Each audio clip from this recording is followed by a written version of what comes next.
recent years, ESP has been gaining popularity in American society. Since the recent downfall in the American economy, millions of Americans have tried to find solutions to their problems.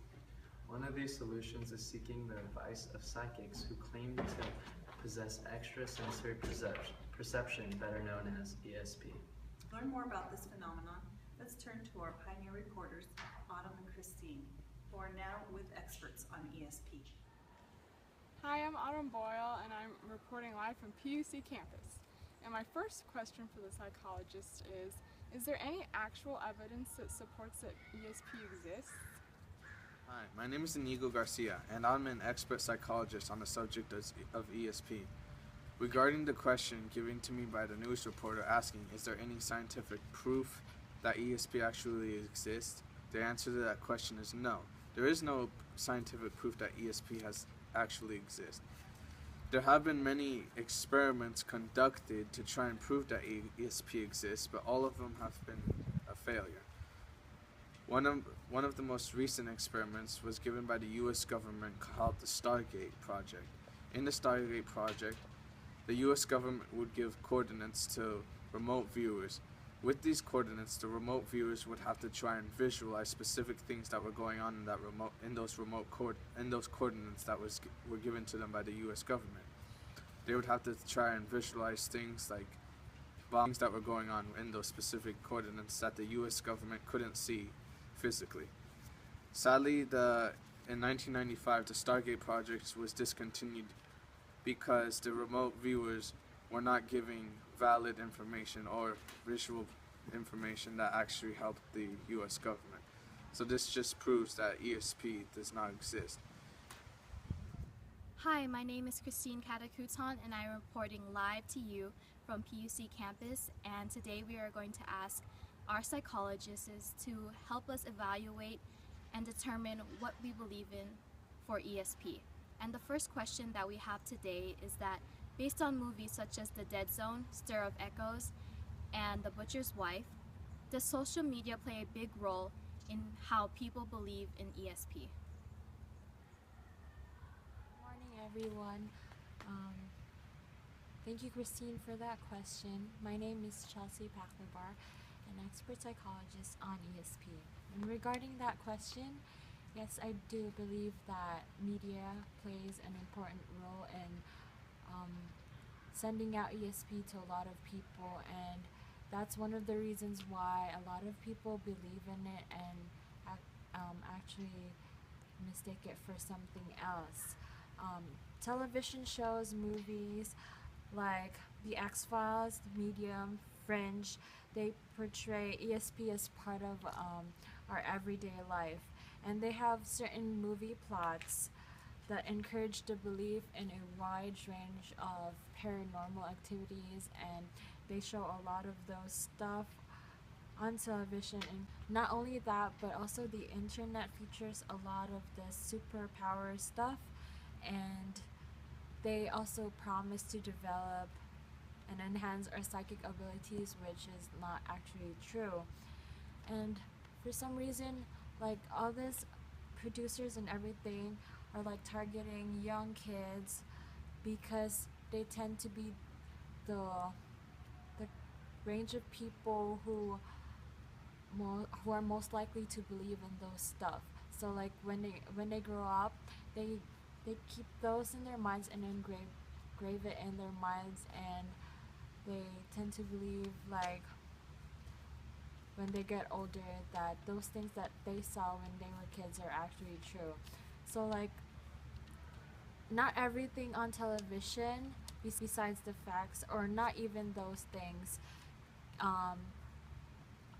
can be really true, and not everything that everyone says can be trusted. So in order for you to get all those necessary facts, you have to search it up for yourself and discover if it's actually true or not, especially the things regarding ESP and psychic abilities. The next question that we have for our psychologists is that millions of people call trained psychics and ask them for advice. And the question is, are they just really helping the individual, or are they taking the money of the American people? For me, I personally believe that it's not actually a real bad thing to call and maybe just ask for revelations about your future. But then, for example, Miss Leo's psychic hotline, they charge individuals for like $4.99 per minute, and their goal is to keep you on the line for as long as they can so that they can charge you more. And while I do believe that they're actually giving you a lot of advices and they're helping you, what I do think is that if they really wanted to help you with everything that everything that you needed and with all your questions, they wouldn't really have to charge you that much if they wanted to help someone who was in need. So like, though it may be good some way, it can also be bad in another way, because we're not even sure if what they're telling us. Our next question for our psychologists today is that people dream or think of certain things, and then the next day those events happen in reality. Is this just a coincidence, or is this related to ESP? I do believe that this is just merely a coincidence rather than it being related to ESP. But then a lot of people mistake it because they assume that the coincidence is so incredible and out of the ordinary that it must be ESP. People also tend to underestimate how often these things occur under chance alone. The emotional impact of this unexpected coincidences is one of the reasons why people nowadays, a lot of them, believe in ESP. And yet we tend to also underestimate how probable most coincidences are, and that's why we attribute false significances to certain events. Let's say you have a friend that you haven't seen for a long time, and then one night you just saw her in your dream, you dreamed about her, like getting reunited with her, and the next day you just get a phone call from her. Because of that incident, a lot of people would say, oh, this is related to ESP because she kind of predicted what was going to happen. But let's say another example, you have an uncle that in your dream you saw him get into a car accident and eventually died.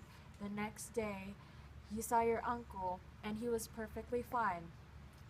So since that thing doesn't really relate to what you thought it would be, it didn't really stand out in your memory, and they are more likely to remember and attach special significances to occurrences that fall into the category of the paranormal, even though they're not really real, or they might be due only to chance. Because of the timing of your friend's call to you, it grabbed your attention and it stood out in your memory, and you just forgot about all the other stuff that happened that weren't even true. So that's why a lot of people mistake this stuff, but it is supposed to be considered as a coincidence rather than it being related to ESP. Hi, I'm Autumn Boyle, and I'm your on-field reporter, reporting from all over the world, live. Hi, my name is Christine Katakutan, and I am your on-field reporter for today. Thank you, Autumn and Christine. Although there's no scientific evidence regarding ESP, you might not want to dismiss it entirely. Well, you've heard it. Thank you for tuning in live to PUC News.